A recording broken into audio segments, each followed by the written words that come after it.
mass shooting have a new reality tonight. We may never know why it happened. Well, after more than a year of going through audio files, pictures, videos, and interviews, the FBI's final report finds no single or clear motivating factor behind the awful attack. And we have team coverage tonight on the report and the impact that the findings are having. 13 Action News anchor Yasmin Hassan joins us live near Mandalay Bay with the just released findings from the FBI. Yasmin. We're talking about 58 lives that were lost, 12 months of investigation, basically the 1 October shooting, all boiling down to just these 3 pages and 10 main findings. Here they are in order.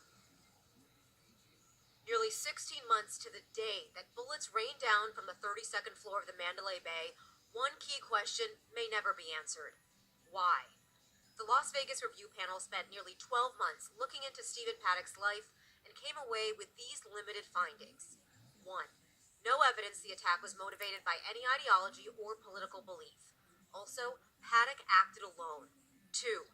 No clear motive behind the attack. Active shooters rarely have a single motive or reason for a mass homicide. This gunman was no different. 3. No manifesto. The panel did stress the gunman wanted to die by suicide, saying he became very distressed about aging, and suicide offered a way to control the end of his life. 4. Desire to obtain a certain degree of infamy. The gunman's father had been one of the FBI's 10 most wanted, and this may have been an influence. 5. Minimal empathy. His decision to murder people while they were being entertained was consistent with his personality. 6. No indication of a grievance against a hotel, casino, the Route 91 festival, or anyone killed in the attack. The panel thinks he picked the location where he could have the best tactical advantage. 7.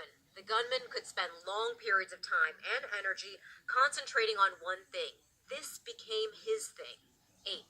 No evidence of an escape plan. He knew he would not leave that hotel alive. 9. Before the attack, the gunman maintained some relationships and wasn't completely isolated. 10. The panel's key findings show Stephen Paddock was similar to other active shooters in terms of relationships, grievances, and stressors in his life. This report obviously bringing up a lot of difficult feelings for people, specifically 1 October survivors. The few that we spoke to say that they're really discouraged that there's still no clear answer here. My first thought is, they just gave up on us. I feel like they gave up. 13 Action News reporter Austin Carter is live at the Healing Garden with how this report is affecting the entire healing process. Austin.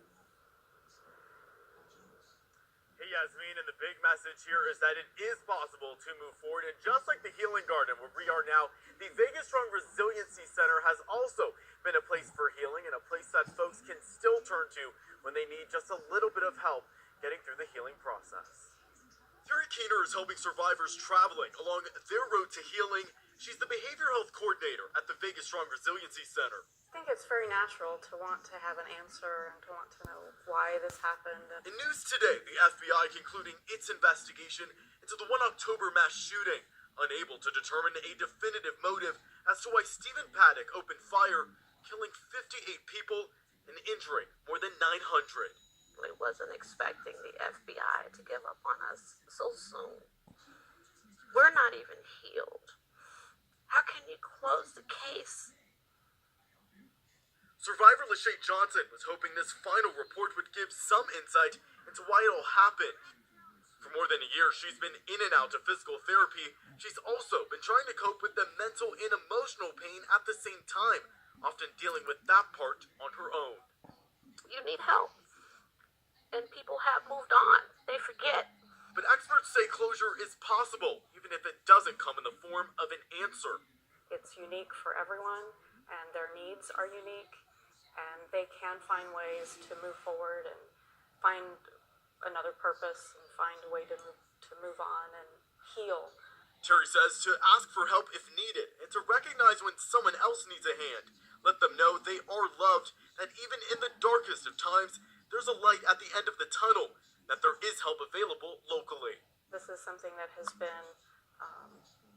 brought people together, and it's important to know that you don't have to be alone with this, that support is there.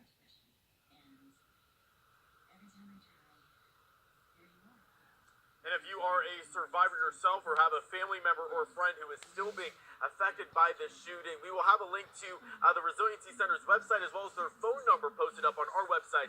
Head over to ktnv.com. For now, reporting live, Austin Carter, 13 Action News, elevating Las Vegas.